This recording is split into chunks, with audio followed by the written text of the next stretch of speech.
Assalamualaikum warahmatullahi wabarakatuh. Saya Ulfa Fadila dengan NIM 20 30 11 11 48 dari lokal PGMI 3D akan mempresentasikan materi tentang konsep anak berkebutuhan khusus. Poin yang pertama yaitu pengertian anak berkebutuhan khusus. Anak berkebutuhan khusus adalah anak dengan karakteristik khusus yang berbeda dengan anak pada umumnya tanpa selalu menunjukkan pada ketidakmampuan mental, emosi, ataupun fisik. Anak berkebutuhan khusus adalah anak yang mengalami keterbatasan atau keluarbiasaan, baik fisik, mental, intelektual, sosial, maupun emosional, yang berpengaruh secara signifikan dalam proses pertumbuhan ataupun perkembangannya dibandingkan dengan anak-anak lain yang seusia dengannya. Adapun menurut para ahli, pengertian anak berkebutuhan khusus antara lain yang pertama yaitu menurut Frida Mangunsong dalam buku Psikologi dan Pendidikan Anak Berkebutuhan Khusus. Anak berkebutuhan khusus atau anak luar biasa adalah anak yang menyimpang dari rata-rata anak normal dalam hal ciri-ciri mental, kemampuan-kemampuan sensorik, fisik dan neuromuskuler, perilaku sosial dan emosional, kemampuan berkomunikasi, maupun kombinasi dua atau lebih dari hal-hal di atas. Sejauh ia memerlukan modifikasi dari tugas-tugas sekolah, metode belajar atau pelayanan terkait lainnya yang ditujukan untuk pengembangan potensi atau kapasitasnya secara maksimal. Dan yang kedua yaitu menurut Wikipedia, anak berkebutuhan khusus adalah anak dengan karakteristik khusus yang berbeda dengan anak pada umumnya, tanpa selalu menunjukkan pada ketidakmampuan mental, emosi, atau fisik. Yang ketiga yaitu menurut Mulyono. Menurutnya yaitu anak berkebutuhan khusus adalah anak-anak yang tergolong cacat atau tidak normal yang menyandang ketentuan dan lantip serta berbakat. Dalam perkembangan saat ini, konsep keturunan berubah menjadi berkelainan atau luar biasa. Dan menurut para ahli yang terakhir yaitu menurut Kanner dalam Jamaris. Menurutnya definisi anak berkebutuhan khusus adalah setiap anak yang mengalami outstanding fundamental disorder sehingga anak tersebut tidak mampu melakukan interaksi dengan lingkungan secara normal. Poin yang kedua yaitu klasifikasi anak berkebutuhan khusus. Anak berkebutuhan khusus adalah anak yang membutuhkan layanan khusus karena perbedaan atau yang sekarang sedang tren disebut dengan inklusi. Anak berkebutuhan khusus ini merupakan anak dengan karakteristik khusus yang berbeda dengan anak pada umumnya, tanpa menunjukkan pada ketidakmampuan mental, emosi, atau fisik. Yang termasuk ke dalam anak berkebutuhan khusus secara umum dapat dibedakan menjadi beberapa klasifikasi, yaitu yang pertama yaitu tunanetra. Tunanetra adalah individu yang memiliki hambatan dalam penglihatan. Tunanetra dapat diklasifikasikan ke dalam dua golongan, yang pertama yaitu buta total dan yang kedua yaitu low vision. Yang kedua yaitu tunarungu. Tunarungu adalah individu yang memiliki hambatan dalam pendengaran, baik permanen maupun tidak permanen.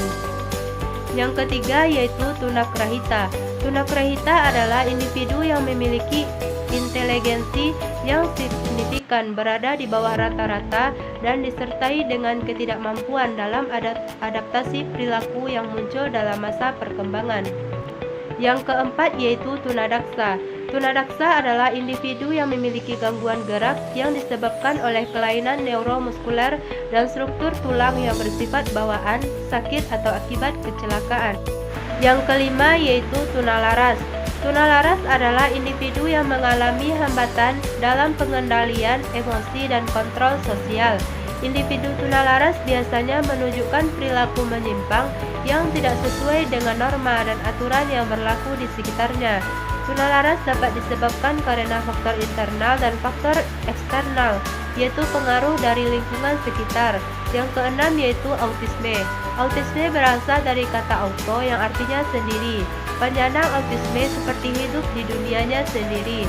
Yang ketujuh yaitu ADHD atau Attention Deficit Hyperactive Disorder, adalah kondisi anak yang memperlihatkan ciri atau gejala kurang konsentrasi, hiperaktif, dan impulsif yang dapat menyebabkan ketidakseimbangan pada sebagian besar aktivitas hidupnya. Yang kedelapan yaitu lamban belajar. Ini adalah Cocok ini adalah contoh anak-anak yang berkebutuhan khusus dengan keterbatasan anak learning disabilitas atau difabilitas.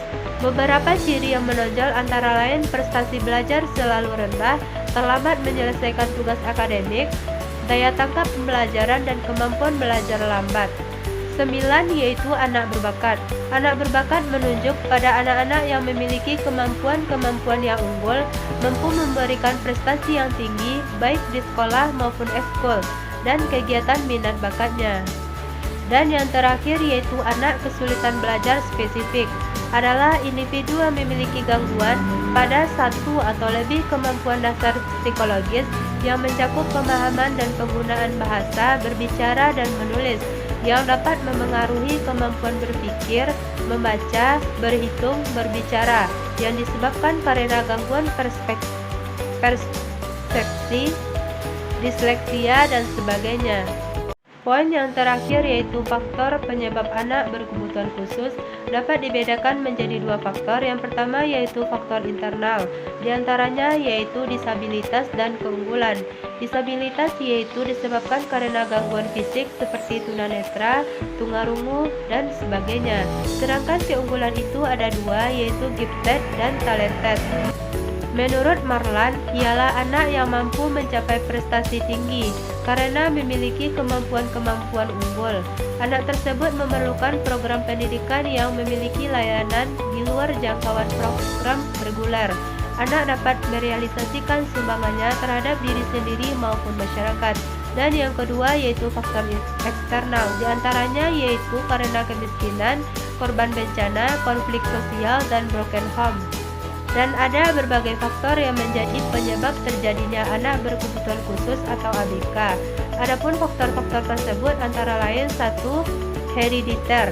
Faktor penyebab yang berdasarkan keturunan atau sering dikenal dengan genetik, yaitu kelainan kromosom. Pada kelompok faktor penyebab herediter masih ada kelainan bawaan non-genetik. Yang kedua yaitu infeksi, merupakan suatu penyebab dikarenakan adanya berbagai serangan penyakit infeksi yang dapat menyebabkan baik langsung maupun tidak langsung terjadinya kelainan. Yang ketiga yaitu keracunan.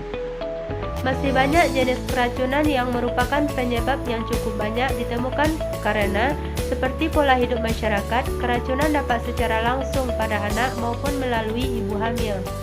Yang keempat yaitu trauma. Hal ini dimungkinkan karena adanya syaraf motorik anggota gerak bawah anak tersebut yang mengalami kerusakan.